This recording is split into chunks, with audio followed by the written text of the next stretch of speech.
Hi friends, welcome back to YouTube channel thrilling serial. ഞാനിന്നിവിടെ കുടുംബോളൊക്കെ സീരിയലിലെ 7 ഡിസംബർ 2020, അതായത് ഇന്നത്തെ എപ്പിസോഡ് റിവ്യൂ ആണ് പറയുന്നത്. ഏഷ്യാനെറ്റ് സീരിയൽ റിവ്യൂ പതിവായി ലഭിക്കുന്നതിന് വേണ്ടി ത്രില്ലിൻ സീരിയൽ ചാനൽ ദയവായി സബ്സ്ക്രൈബ് ചെയ്യുക. എപ്പിസോഡ് സ്റ്റാർട്ട് ചെയ്യുന്നത് വേദിക നീരവിനെയും കൂട്ടി പുറത്തേക്ക് പോകാനായി വാതിൽ ലോക്ക് ചെയ്തിറങ്ങുന്നു. നീരവ്: അമ്മേ, നമ്മൾ എവിടെയാ പോകുന്നത്? വേദിക: അമ്മയ്ക്ക് അത്യാവശ്യമായ ഒരിടം വരെ പോകാനുണ്ട്. മോനെ അമ്മമ്മയുടെ വീട്ടിലാക്കിയിട്ട് പോകാം. നീരവ്: ഞാനും അമ്മയുടെ കൂടെ വരാം. വേദിക: വേണ്ട, നീ വന്നാൽ ശരിയാകില്ല. നീരവ് അമ്മയോടൊപ്പം പോകാനായി ചിടുങ്ങുന്നു. എന്നാൽ വേദിക കൊണ്ടുപോകാൻ തയ്യാറാകുന്നില്ല. ഇതേസമയം സമ്പത്തിന്റെ കാർ വന്നു നിൽക്കുന്നു. സമ്പത്തിനെ കണ്ടപാടെ നീരവ് സമ്പത്തിന്റെ അടുത്തേക്ക് ഓടിച്ചെന്ന് സ്നേഹം പ്രകടിപ്പിക്കുന്നു. സമ്പത്ത് നീരവിനെ തലോടിക്കൊണ്ട്: മോൻ എങ്ങോട്ടാ പോണേ? നീരവ്: അമ്മ എന്നെ അമ്മയുടെ വീട്ടിൽ കൊണ്ടാക്കാൻ പോകുക. വേദിക: അത് എനിക്കൊരിടം വരെ പോകാനുണ്ട്. ഇവനെ അമ്മയുടെ അടുത്താക്കിയിട്ടാ ഞാൻ പോകുന്നത്. ഇതേസമയം ഡ്രൈവർ സമ്പത്തിനോടായി: സാർ, ഈ ലഗേജ് ഒക്കെ എവിടെയാ വെക്കേണ്ടത്? സമ്പത്ത് വേദികയോട്: നീ വീട് തുറക്ക്, എന്റെ സാധനങ്ങളൊക്കെ അകത്ത് വയ്ക്കണം. മടിച്ചു നിന്ന വേദികയുടെ ശബ്ദം ഒന്ന് ഉയർത്തി സമ്പത്ത്: പറഞ്ഞത് കേട്ടില്ലേ, വാതിൽ തുറക്കാൻ. മനസ്സില്ലാ മനസ്സോടെ വേദിക താക്കോൽ സമ്പത്തിനെ ഏൽപ്പിക്കുന്നു. വീട്ടിനുള്ളിൽ കയറിയ സമ്പത്തിന് പിറകെ എത്തിയ വേദിക: അല്ല, നിങ്ങളിവിടെ താമസിക്കാൻ പോകുവാണോ? സമ്പത്ത്: എന്റെ സ്വന്തം വീട്ടിൽ താമസിക്കാൻ ഞാൻ ആരുടെയെങ്കിലും അനുവാദം ചോദിക്കണോ? ഞാനിവിടെ താമസിച്ചാൽ നീ എന്നെ എന്ത് ചെയ്യും? ഒരു ചുക്കും ചെയ്യില്ല. വേദിക: ഒരുമിച്ച് താമസിക്കാൻ ഇഷ്ടമില്ലാഞ്ഞിട്ടാണല്ലോ പിരിഞ്ഞത്. പിന്നെന്തിനാ വലിഞ്ഞു കയറി ഇവിടെ വന്ന് താമസിക്കുന്നത്? സമ്പത്ത്: ഞാനിവിടെ താമസം തുടങ്ങിയാൽ നിന്റെ പല പദ്ധതികളും നടക്കില്ല എന്ന് ടെൻഷൻ ഉണ്ടാകും. എന്തായാലും അത് ഓർത്ത് നീ ടെൻഷൻ ആകണ്ട. നിന്നോടൊപ്പം ഒന്നിച്ച് താമസിക്കലും നല്ലത് ആത്മഹത്യ ചെയ്യുന്നതാണ്. ഞാൻ നിന്നോട് പറഞ്ഞ കണ്ടീഷനിൽ എൻ്റെ മോനെ എനിക്ക് ഇഷ്ടമുള്ളപ്പോൾ കാണാൻ വരുമെന്ന് പറഞ്ഞിട്ടുണ്ട്. അത് ഏത് സമയത്തും ആകാം. ഞാൻ ലണ്ടനിൽ മടങ്ങുന്നത് വരെ നീ എന്നെ സഹിച്ചേ പറ്റൂ. വേദിക: നിങ്ങളെന്നാ ലണ്ടനിലേക്ക് തിരിച്ചു പോകുന്നത്? സമ്പത്ത്: ഞാൻ പോകുന്ന രീതി അറിഞ്ഞിട്ട് നിനക്കൊരു പ്രയോജനവുമില്ല. ആ കിളവനെയും മോളെയും ഇവിടെ വിളിച്ചു കയറ്റാന്ന് നീ കരുതണ്ട. ഇവിടെ നടക്കുന്ന കലാപരിപാടികൾ ഞാൻ അറിയില്ല എന്ന് നീ വിചാരിക്കരുത്. നിന്റെ പ്രവൃത്തി കാരണം നീരവിന് അമ്മയുടെ സ്നേഹം നഷ്ടപ്പെടരുത്. വേദിക: നിങ്ങളിപ്പോൾ പോകുന്നുണ്ടോ? എനിക്കൊന്ന് പുറത്തു പോകണം. സമ്പത്ത്: ഞാനിപ്പോൾ വന്നതല്ലേ ഉള്ളൂ. എൻ്റെ മോനുമായി കുറച്ച് സമയം ചെലവഴിച്ച ശേഷം മാത്രമേ ഞാൻ പോണുള്ളൂ. നിനക്ക് എവിടെയെങ്കിലും പോകണമെങ്കിൽ പോകാം. ഞാൻ എവിടെയും പോകുന്നില്ല എന്ന് പറഞ്ഞ് ബാഗ് വലിച്ചെറിഞ്ഞ് വേദിക റൂമിലേക്ക് പോകുന്നു. ഇതേസമയം ഓഫീസിൽ വേദികയെ വന്നിട്ടില്ല എന്നറിഞ്ഞ് സിദ്ധാർത്ഥ് അസ്വസ്ഥനാകുന്നു. വേദികയുടെ വീട്ടിലേക്ക് പോകാൻ തീരുമാനിച്ച സിദ്ധാർത്ഥ് വീട്ടിലേക്ക് ആവശ്യമായ സാധനങ്ങളുമായി വേദികയുടെ വീട്ടിലെത്തുന്നു. താൻ ഈ സാധനങ്ങളുമായി വന്നത് വേദികയ്ക്ക് സന്തോഷമാകുമെന്നോർത്ത് സിദ്ധാർത്ഥ് വീട്ടു സാധനങ്ങളുമായി ഉമ്മറത്തേക്ക് ചെല്ലുന്നു. ഇതേസമയം സമ്പത്താണ് വാതിൽ തുറന്ന് പുറത്തിറങ്ങുന്നത്. സമ്പത്തിനെ അവിടെ പ്രതീക്ഷിക്കാതിരുന്ന സിദ്ധാർത്ഥ് അയാളെ കണ്ടപാടെ ഒന്ന് പരുങ്ങുന്നു. സമ്പത്ത് സിദ്ധാർത്ഥിനോടായി: നിങ്ങളുടെ ഈ വരവ് ഞാൻ പ്രതീക്ഷിച്ചതാ.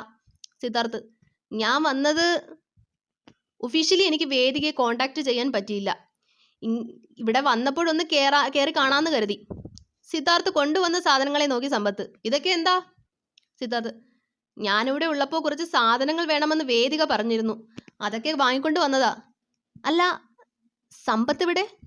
സമ്പത്ത്: ഞാനിവിടെ താമസം മാറ്റിയെന്നോർത്ത് സാറ് ഭയപ്പെടേണ്ട. ഞാൻ എൻ്റെ മോനെ കാണാനാണ് വന്നത്. അങ്ങനെ വന്നതുകൊണ്ട് എനിക്ക് നിങ്ങളെ കാണാനായി. ഇതേസമയം സിദ്ധാർത്ഥിനെ കണ്ട വേദിക ഒന്ന് പരിങ്ങി അവർക്കടുത്തിലേക്ക് വന്ന്: സിദ്ധു എന്താ ഇവിടെ? സമ്പത്ത്: നിന്റെ ബോസ് ഇവിടെ വന്നതിന് പല കാര്യങ്ങളും പറയുന്നുണ്ട്. എന്ത് പറഞ്ഞ് എന്നെ വിശ്വസിപ്പിക്കാമെന്ന് ആലോചിക്കുകയാണ് സാറ്. അതോ നീ വിളിച്ചിട്ടാണോ ഇദ്ദേഹം ഓടിപ്പാഞ്ഞെത്തിയത്? സിദ്ധാർത്ഥ്: ഞാൻ വന്നതുകൊണ്ട് തെറ്റിദ്ധരിക്കേണ്ട. ഈ വരവ് ഒഫീഷ്യലി മാത്രം. എനിക്ക് വേദികയുമായി സംസാരിക്കാമോ? സമ്പത്ത്: ഇവിടെ അതൊന്നും നടക്കില്ല സാർ. നിങ്ങൾക്ക് ഒഫീഷ്യലി സംസാരിക്കാൻ ഇത് ഓഫീസല്ല, എൻ്റെ വീടാണ്. വേദിക ഇടപെടുന്നു: സിദ്ധു എൻ്റെ ഗസ്റ്റാണ്. എൻ്റെ ഗസ്റ്റുകളുമായി ഇടപഴകാനുള്ള സ്വാതന്ത്ര്യം എനിക്കുണ്ട്. അതിൽ സമ്പത്ത് ഇടപെടേണ്ട. സിദ്ധു അകത്തേക്ക് വരൂ. അകത്തേക്ക് പോകാനൊരുങ്ങിയ സിദ്ധാർത്ഥിനെ തടഞ്ഞ് സമ്പത്ത്: നോ, നിങ്ങൾ ഇതിലേക്ക് കയറിയാൽ ആ നിമിഷം ഞാൻ ഇറങ്ങും. ഞാൻ തനിച്ചിറങ്ങില്ല, കൂടെ എൻ്റെ മോനും ഉണ്ടാകും. പിന്നെന്ത് സംഭവിക്കുമെന്ന് രണ്ടുപേർക്കും അറിയാലോ. സിദ്ധാർത്ഥ്: ഇല്ല, ഞാനായിട്ടൊരു പ്രശ്നം ഉണ്ടാക്കില്ല. വേദിക ലീവ് എടുക്കാതെ ഓഫീസിൽ വരാത്തതിൻ്റെ റീസൺ അറിയണമായിരുന്നു. അതിനുവേണ്ടി നേരിട്ട് വന്നേ ഉള്ളൂ. ഞാൻ ഇറങ്ങുക. പടിയിറങ്ങി പോകുന്ന സിദ്ധാർത്ഥിനോടായി സമ്പത്ത്: നിക്ക്, ഈ സാധനങ്ങൾ തിരികെ കൊണ്ടുപോകണില്ലേ? സിദ്ധാർത്ഥ്: ഇതെല്ലാം ഇവിടത്തേക്ക് വാങ്ങിയതാ.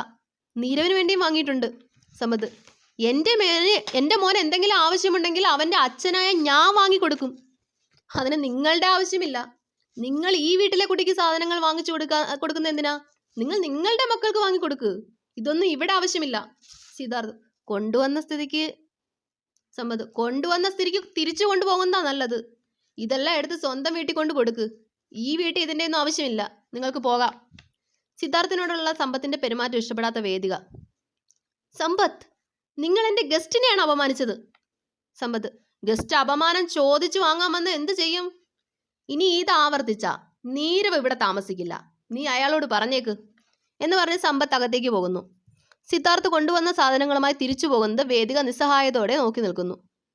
അടുത്ത ഭാഗത്തിൽ സിദ്ധാർത്ഥ് ശ്രീനിലയത്തിൽ തിരിച്ചെത്തുന്നു. എന്നാൽ വാങ്ങിയ സാധനങ്ങൾ എന്ത് പറഞ്ഞ് വീട്ടിൽ നൽകുമെന്ന് ആലോചിച്ച് നിൽക്കുന്ന സിദ്ധാർത്ഥിന്റെ അടുത്തേക്ക് മാർക്കറ്റിൽ പോകാനായി ഇറങ്ങിയ മല്ലിക ചെല്ലുന്നു. സാർ എന്താ വീട്ടിലേക്ക് കയറാതെ ഇവിടെ നിൽക്കുന്നത്? സിദ്ധാർത്ഥ് കാറിലിരിക്കുന്ന സാധനങ്ങൾ നോക്കി. ഈ സാധനങ്ങൾ ഞാനിന്ന് വരുന്ന വഴിയിൽ സൂപ്പർ മാർക്കറ്റിൽ നിന്നും കുറച്ച് സാധനങ്ങൾ വാങ്ങി. ഇത്രയും സാധനങ്ങൾ കണ്ട മല്ലിക അമ്പരപ്പോടെ, സാറ് സൂപ്പർ മാർക്കറ്റിൽ കയറി സാധനങ്ങൾ വാങ്ങിയെന്നോ? എൻ്റെ ഓർമ്മയിൽ ഇതുവരെ സാർ ഇങ്ങനെ സാധനങ്ങൾ വാങ്ങി വന്നിട്ടില്ല. സാർ ഇതൊക്കെ വാങ്ങി വന്നപ്പോൾ അതിശയം തോന്നുന്നു. സിദ്ധാർത്ഥ്, വെറുതെ വാങ്ങി വന്നേ ഉള്ളൂ. ഇവിടേക്ക് എന്തായാലും ഈ സാധനങ്ങളുടെ ആവശ്യമുണ്ടല്ലോ, നീ ഈ സാധനങ്ങൾ എടുത്ത് അകത്ത് വയ്ക്ക്. മല്ലിക സാധനങ്ങൾ കാറിൽ നിന്നും അകത്തേക്ക് കൊണ്ടുപോകുന്നു. അകത്തേക്ക് കൊണ്ടുവന്ന സാധനങ്ങൾ തുറന്നു നോക്കിയപ്പോൾ എല്ലാവർക്കും അമ്പരപ്പുണ്ടാകുന്നു. സരസ്വതിയമ്മ, ഇതെല്ലാം എൻ്റെ മോൻ വാങ്ങിയതാണെന്നോ? വിശ്വസിക്കാൻ വയ്യ. സിദ്ധാർത്ഥ്, ഒരു വീട്ടിലേക്ക് ആവശ്യമായ എല്ലാ സാധനങ്ങളും ഉണ്ട്. 1 മാസത്തേക്കുള്ള സാധനങ്ങളാ. ഞാൻ ഈ വീട്ടിൽ സാധനങ്ങൾ വാങ്ങി തരാറില്ലെന്ന പരാതി ഇനി വേണ്ട. എന്നാൽ സുമിത്രയ്ക്ക് സിദ്ധാർത്ഥിന്റെ ഈ മാറ്റത്തെ വിശ്വസിക്കാനാകുന്നില്ല. സരസ്വതിയമ്മ തന്റെ മോന്റെ ഉത്തരവാദിത്വ ബോധത്തെ പ്രശംസിക്കുന്നു. സിദ്ധാർത്ഥ് മല്ലികയോടായി, ഒരു വീട്ടിലേക്കുള്ള എല്ലാ സാധനങ്ങളും ഉണ്ടെന്ന് ചെക്ക് ചെയ്തോളൂ എന്ന് പറഞ്ഞതിനെ തുടർന്ന് മല്ലിക ക്രോസ് ചെക്ക് ചെയ്ത് എല്ലാ സാധനങ്ങളും ഉണ്ടെന്ന് ഉറപ്പിക്കുന്നു. സിദ്ധാർത്ഥ് സുമിത്രയേക്കാൾ ഉത്തരവാദിത്വ ബോധമുണ്ടെന്ന് സരസ്വതിയമ്മ സമർത്ഥിക്കുന്നു. ശേഷം സമ്പത്ത് സുമിത്രയുടെ ഫോണിൽ വിളിച്ച് വേദികയുടെ വീട്ടിലുടലെടുത്ത സംഭവങ്ങളെ പറ്റി പറയുന്നു. താൻ സിദ്ധാർത്ഥിനെയും മോളെ ഇറക്കി വിട്ടത് അദ്ദേഹം കുടുംബവുമായി ജീവിക്കാനാണെന്നും സുമിത്ര ഡിവോഴ്സിൽ നിന്നും പിന്മാറണമെന്നും സമ്പത്ത് സുമിത്രയോട് ആവശ്യപ്പെടുന്നു. ഈ ഒരു സൂപ്പർ സീൻ കാണിച്ചുകൊണ്ടാണ് ഇന്നത്തെ എപ്പിസോഡ് അവസാനിക്കുന്നത്. നന്ദി.